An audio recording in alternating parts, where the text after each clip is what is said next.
Super tasty અને delicious ઉનાળામાં ખાવાની મજા પડે એવી આજે આપણે તરબૂચની એકદમ નવી રેસીપી બનાવીશું। તો અત્યારે અહીંયા મેં તરબૂચ લીધું છે, તો કદાચ તમને એવું થતું હશે કે આમાંથી કેન્ડી બનાવવાની છે, જ્યુસ બનાવવાનું છે, પણ ના, આજે આપણે એકદમ નવી ડિલિશિયસ રેસીપી બનાવીને તૈયાર કરવાની છે, જે તમે નાસ્તામાં પણ ખાઈ શકો છો। અને એક વખત બનાવશો ને તો તમે વારંવાર બનાવવાનું પસંદ કરશો, એટલી ટેસ્ટી આ રેસીપી બનીને તૈયાર થાય છે। તો ચાલો બનાવીએ। તો સૌથી પહેલાં અહીંયા મેં 3 કિલો જેટલું તરબૂચ લીધું છે અને એ તરબૂચને મેં સરસ રીતે ધોઈ અને લૂછી લીધું છે। અને હવે ત્યાર પછી આ રીતે તરબૂચનું જે આ ઉપરનો ભાગ છે એને આપણે એકદમ સરખી રીતે કટ કરીશું। આડો અવળો બિલકુલ નથી કરવાનો, એકદમ સરખી રીતે કરીશું। તો આ રીતે આપણે સરખી રીતે કટ લગાવીશું।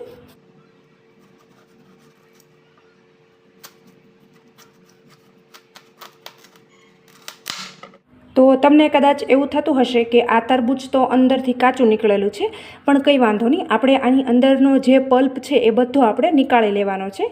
તો હવે અહીંયા તમે જુઓ, આજે આપણે ઉપર એનો મોઢાનો ભાગ છે એને આપણે એકદમ સરસ રીતે કટ કરેલો છે। તો આ રીતે આપણે ફરી વખત ઉપર રાખીએ ને તો સરસ રીતે એ સેટ થઈ જવો જોઈએ, બસ એ રીતે આપણે કટ કરવાનો છે। તો હવે આપણે જે આ પલ્પ છે એને કાઢી લેશું। આખું તરબૂચને આપણે ખાલી કરી દેવાનું છે।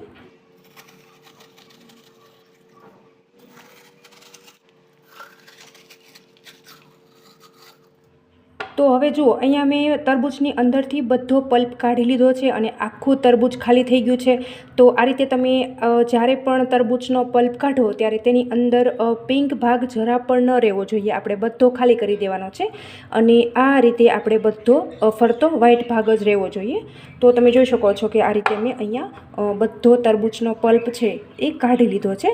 તો હવે આને આપણે ફ્રીજમાં મૂકી દઈશું અને ઠંડો કરી લઈશું અને પછી આપણે ખાઈ જવાનો છે। તો બસ હવે તરબૂચનું કામ અહીંયા આપણે પૂરું થાય છે। હવે આને આપણે સાઈડમાં કરી દઈશું અને બીજી આગળની તૈયારી કરી લઈશું। તો હવે જુઓ, અહીંયા મેં એક મોટું મિક્સિંગ બાઉલ લીધું છે અને ત્યાર પછી અહીંયા જો મેં આટલા બધા વેજીટેબલ પહેલેથી જ કટ કરીને રાખેલા છે। તો અત્યારે મેં પનીરના ટુકડા લીધા છે, શિંગદાણા છે, મકાઈ છે, ગાજર છે, ડુંગળી છે, બટેટા, ટમેટાં, લીલા મરચાં અને વટાણા મેં ફ્રોઝન કરેલા લીધા છે। તો આ બધી વસ્તુ છે એ આપણે મિક્સિંગ બાઉલમાં ઉમેરી દઈશું। સૌથી પહેલાં આપણે વટાણા ઉમેરી દઈશું, મકાઈના દાણા, સાથે જ આપણે શિંગદાણા, ગાજર, પનીરના ટુકડા, ટમેટાં, બટેટા, મરચાં, આ બધી વસ્તુ આપણે ઉમેરી દઈશું। તો આ બધી વસ્તુ આપણે મોટા મિક્સિંગ બાઉલમાં ઉમેરી દીધી છે। અને હવે ત્યાર પછી અહીંયા મેં એક નાના બટરની ડબ્બી લીધી છે। તો અહીંયા હું અત્યારે 3 મેમ્બર માટે આ રેસીપી બનાવું છું, તો મેં એક ડબ્બીનો ઉપયોગ કરેલો છે। તમારે જો વધારે ઉમેરવું હોય તો તમે ઉમેરી શકો છો। અહીંયા તમે બટરની જગ્યાએ ઘી અથવા તેલનો પણ ઉપયોગ કરી શકો છો, પણ તમે આ રીતે બટરનો ઉપયોગ કરશો ને તો તમારી રેસીપી છે ને એ ખૂબ જ ટેસ્ટી એવી બનીને તૈયાર થશે।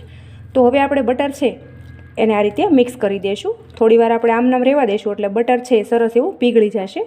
તો અહીંયા આપણું બટર પીગળે ત્યાં સુધી રૂટીન મસાલા પણ કરી લેશું। તો એના માટે જો અહીંયા મેં 1.5 ટીસ્પૂન જેટલું મીઠું લીધું છે, તો એ પણ આપણે ઉમેરી દઈશું। 1/2 ટીસ્પૂન જેટલો અત્યારે મેં ગરમ મસાલો લીધો છે, તો એ પણ આપણે ઉમેરી દઈશું। અને તીખાશ માટે મેં અહીંયા 1 ટીસ્પૂન જેટલો લાલ મરચું પાવડર લીધો છે, તો એ પણ આપણે એડ કરી દઈશું। અને એક નાની વાટકી એટલે લગભગ આ 3 ટીસ્પૂન જેટલી છાશ હશે, તો એ પણ આપણે એડ કરી દઈશું। અને ત્યાર પછી અહીંયા મેં 2 સૂકા લાલ મરચાં લીધા છે। તો નાનું હોય તો આ રીતે આખું રહેવા દેવાનું અને મોટું હોય તો આ રીતે 2 કટકા કરી લેશું। અને હવે ત્યાર પછી આ બધી વસ્તુને આપણે સરસ રીતે મિક્સ કરી દઈશું। તો આમાં હળદર ઉમેરવાની રહી ગઈ છે, તો એ પણ આપણે ઉમેરી દઈએ। તો અહીંયા આપણે 1/2 ટીસ્પૂન જેટલી હળદર લેવાની છે, તો એ પણ આપણે ઉમેરી દઈશું। હળદર આપણે માત્ર નોર્મલ એવો કલર આવે એટલી જ લેવાની છે। તો હવે આ બધી વસ્તુને આપણે સરસ રીતે મેરિનેટ કરી દઈશું। તો મિત્રો, તમે માનશો નહીં, આ રેસીપી મેં પહેલી વખત આવી રીતે ટ્રાય કરીને તો એટલી બધી હેલ્ધી અને ટેસ્ટી ડિલિશિયસ બનીને તૈયાર થઈને કે વાત જ ના પૂછો। હવે મને દર વખતે એવું જ મન થશે કે હું આ રેસીપી આ જ રીતે બનાવીને તૈયાર કરું। અને આમ પણ ઉનાળાની સિઝનમાં આપણને કંઈક અલગ ખાવાનું મન થતું હોય છે, તો તમે આવી રીતે બનાવી અને તૈયાર કરી શકો છો। બસ જો આ બધી વસ્તુ છે એકદમ સરસ રીતે મિક્સ થઈ ગઈ છે। અને હવે ત્યાર પછી અહીંયા જો મેં ચોખા છે એ પહેલાંથી જ પલાળીને રાખેલા છે, તો આ જે ચોખા છે એ આપણે બિરયાનીના જે ચોખા આવે છે એ અત્યારે મેં લીધેલા છે. તમે કોઈ પણ રાઈસનો ઉપયોગ કરી શકો છો. તો હવે આપણે આની સાથે મિક્સ કરી દઈશું. તો આ જે ચોખા છે એ માપથી કરીએ તો 1 વાટકી અને વજનમાં જોઈએ તો 200 ગ્રામ જેટલા અત્યારે મેં લીધેલા છે. અને 3 મેમ્બરની આ રેસીપી થઈ રહે ને એટલી મેં અત્યારે બનાવેલી છે. તો હવે આ બધી વસ્તુને આપણે એકદમ સરસ રીતે મિક્સ કરી દઈશું. તો જુઓ ફ્રેન્ડ્સ, આટલી બધી પ્રોસેસ કરી એટલે તમને કદાચ થોડો ઘણો આઈડિયા આવી ગયો હશે કે આપણે કઈ રેસીપી બનાવી રહ્યા છીએ. જો તમને થોડો ઘણો પણ આઈડિયા આવી ગયો હોય ને તો મને કમેન્ટમાં તમારો ફીડબેક જરૂરથી આપજો. અને તમે વિડીયો ક્યાંથી જુઓ છો ને એ પણ મને ખાસ કમેન્ટમાં લખજો, જેથી કરીને મને પણ ખબર પડે કે મારા વ્યુઅર છે એ ક્યાંથી મારો વિડીયો જોઈ રહ્યા છે. તો જુઓ, અહીંયા આપણે બધી વસ્તુને એકદમ સરસ રીતે મિક્સ કરી દીધું છે. તો હવે આપણે થોડી આગળની તૈયારી પણ કરી લઈશું. તો હવે જુઓ, અહીંયા મેં આપણે જે તરબૂચમાંથી પલ્પ કાઢીને રાખેલો હતો એ અત્યારે મેં તરબૂચ લીધું છે. અને આ તરબૂચની અંદર આપણે જે આ મેરિનેટ કરેલા વેજીટેબલ અને રાઈસ છે એ આપણે આની અંદર નાખી દઈશું. તો આ એકદમ યુનિક અને અલગ રેસીપી છે. તમે બધા એક વખત આવી રીતે જરૂરથી ટ્રાય કરજો. અને આમ પણ આપણે તરબૂચ ખાઈ અને છિલકા ફેંકી દેતા હોઈએ છીએ, પણ તમે એક વખત આ રીતે ટ્રાય કરશો ને તો ખૂબ જ ટેસ્ટી અને હેલ્ધી રેસીપી બનીને તૈયાર થશે. કારણ કે આપણને બધાને ખબર છે કે તરબૂચની છાલ પણ એમ કે આપણી હેલ્થ માટે ખૂબ જ ફાયદાકારક છે. એની અંદર પાણીનું પ્રમાણ વધારે હોય છે. તો આ રીતે તમારી જે બિરયાની છે એ તરબૂચમાં પાકશે ને એટલે ખૂબ જ એવી ટેસ્ટી બનીને તૈયાર થશે. મિત્રો, જો આ રીતે આપણે સરસ રીતે બધી વસ્તુ ભરી દઈશું.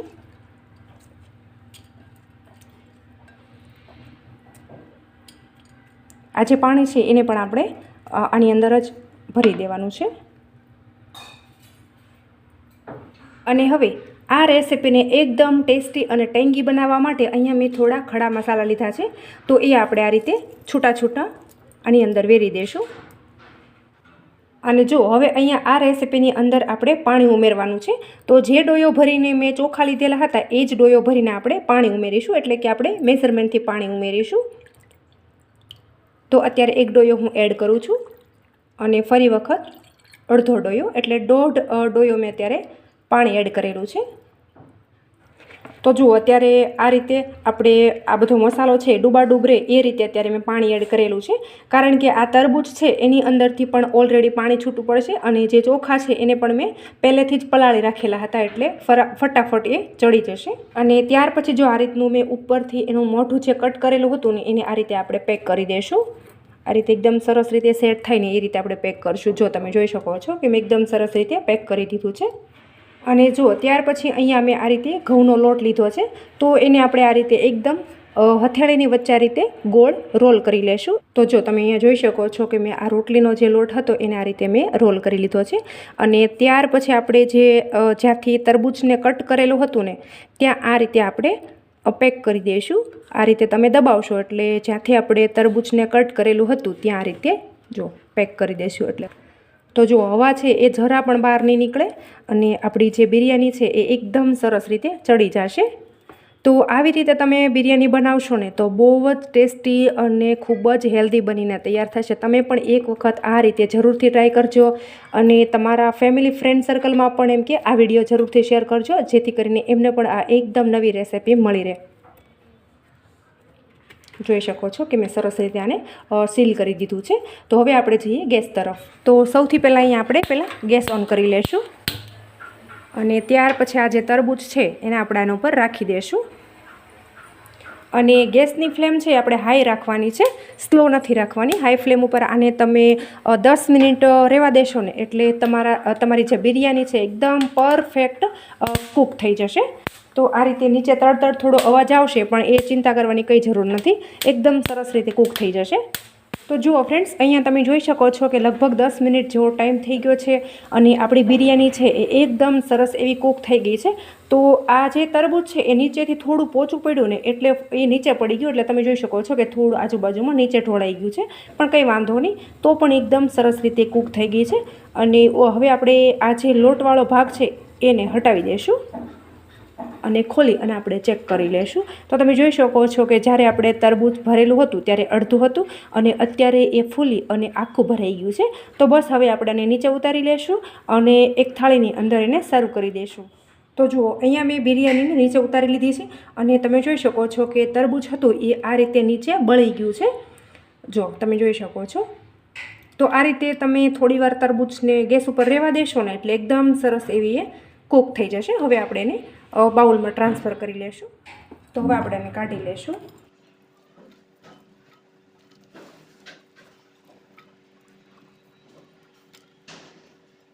તો જુઓ ફ્રેન્ડ્સ, અહીંયા તમે જોઈ શકો છો કે કેટલી સરસ એકદમ પરફેક્ટ નવી રીતે આપણી બિરયાની બનીને તૈયાર થઈ ગઈ છે. અને તમે એનો દેખાવ પણ જોઈ શકો છો કે એકદમ છૂટી છૂટી અને સરસ બનીને તૈયાર થઈ છે. જોશો તમે. અને વળી તમે આવી રીતે બનાવશો ને તો એટલી બધી ટેસ્ટી અને હેલ્ધી બનીને તૈયાર થશે ને કે વાત જ ના પૂછો. જો હવે આ બિરયાનીને આપણે આમાં વઘાર કરવાની પણ ઝંઝટ નથી. આમનામ આપણે બનાવીને તૈયાર કરી છે. ફક્ત 10 મિનિટમાં આરામથી તમારે આ બિરયાની બનીને તૈયાર થઈ જશે. તો જુઓ હવે આ રેસીપી બનાવવાની રીત થોડી અલગ છે ને, તો આને સર્વ કરવાની રીત પણ થોડી અલગ જ છે. તો હવે આપણે આ તરબૂચના જે ખાડા છે એની અંદર આપણે આ બિરયાનીને સર્વ કરવાની છે. તો જુઓ હવે આને આપણે એકદમ ટેસ્ટી કરવા માટે આના ઉપર આપણે થોડું ચીઝ ખમણી લેશું. તો જો હવે અહીંયા મેં આ ડિફરન્સ બિરયાનીની અંદર થોડું ચીઝ ખમણી લીધેલું છે એટલે ખાવાની બધાને એકદમ મજા આવે. તમે જોઈ શકો છો કે જોતાં જ ખાવાનું મન થઈ છે એટલી ટેસ્ટી બિરયાની બનીને તૈયાર થઈ છે. તો તમે પણ એક વખત તમારા ઘરમાં આ રીતે બિરયાની જરૂરથી બનાવજો. ચોક્કસથી ખૂબ જ ટેસ્ટી એવી બને છે. તો મિત્રો, તમને આજની આ એકદમ નવી રીતે તરબૂચમાં બિરયાની બનાવવાની રીત કેવી લાગીને એ મને કમેન્ટમાં તમારો ફીડબેક જરૂરથી આપજો. અને હજુ સુધી તમે મારી ચેનલ ઉપર નવા હોય અને ચેનલને સબસ્ક્રાઈબ ન કરી હોય ને તો બાજુમાં રહેલી ઘંટી દબાવી તમે મારી ચેનલને સબસ્ક્રાઈબ કરી લેજો, જેથી કરીને હું આવા અવનવા વિડીયો લાવું ને મિત્રો એનું નોટિફિકેશન તમને જલ્દી મળી જાય. Thanks for watching my video. આવજો. ફરી મળીશું એક આવા નવા વિડીયો સાથે.